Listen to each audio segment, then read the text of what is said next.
Hello everyone, welcome to Full Moon Movies.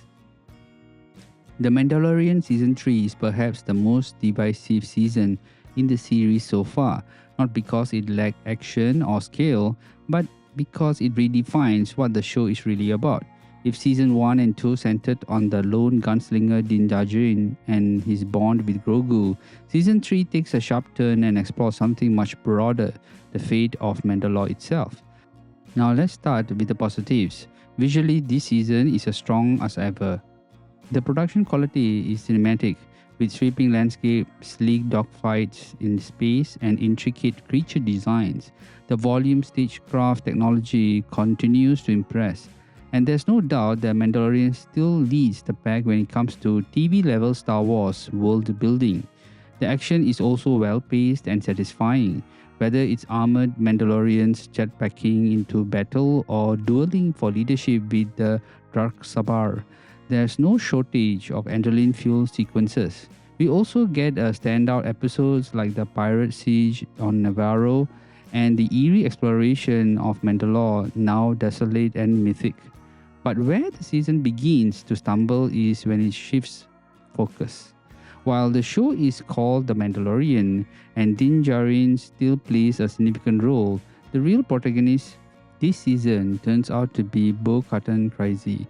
Now we follow her journey from a fallen royalty to reluctant leader, ultimately guiding the Mandalorians to reclaim their home world. In many ways, it's her redemption arc, not Din's. And while that arc is thematically rich and politically intriguing, it also sidelines the emotional core of the show, the bond between Din and Grogu. Now speaking of Grogu, his development is surprisingly stagnant.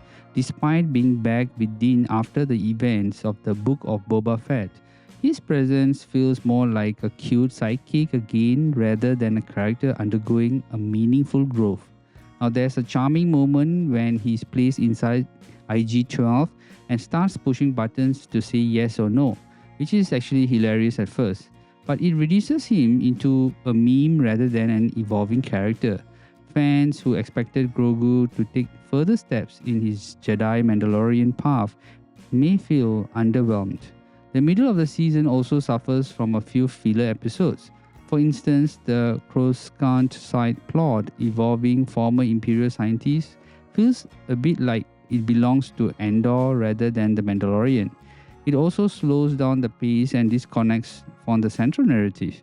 And while the cameos from Lizzo, Jack Black, and Christopher Lloyd in episode 6 were fun, they pulled some viewers out of the Star Wars immersion due to their high celebrity visibility. Now, that being said, the finale does deliver. The return of Moff Gideon brings back a needed sense of threat. Though his arc ends a little too neatly, the final battles are intense. The Mandalorians come together and Din officially adopts Grogu, renaming him Din Grogu, a heartfelt moment that brings some emotional closure. But here's the thing, by the end of season 3, it feels like the show is resetting. Din and Grogu return to a quieter life, hinting at new adventures in a more episodic format. It's almost as if the show has completed one major arc, the rise and restoration of Mandalore, and now it's preparing for a new phase. So what does all this mean? Now, if you are a hardcore Star Wars fan and invested in Mandalorian lore, now this season is rich with rewards. You get the mythosaur and unification of clans and deep dives into Mandalorian tradition.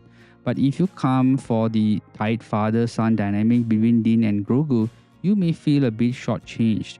Overall, The Mandalorian Season 3 is ambitious, beautifully crafted, but structurally uneven. It expands the universe and sets the stage for future spin-offs, but in doing so, it loses a bit of the intimacy that made Season 1 and 2 so beloved. So, my final verdict is about 7.5 out of 10 because it has great visuals, solid action, and lore-heavy storytelling, but not so emotionally focused or tightly written as previous season. Now, let's talk a bit about the beautiful packaging of the Steelbook version of The Mandalorian Season 3. Now, this arrives with a 4K Blu-ray with a limited edition Steelbook, and just like Season 1 and 2, it's a visual treat. I feel the artwork on the Steelbook, both the front and the back, is stunning. Din Djarin stands on the front of full Beskar armor, the dark saber glowing faintly in his hand. Behind him, the Mandalorian crest looms over a war-torn Mandalore, while Grogu floats in his pod on the back cover.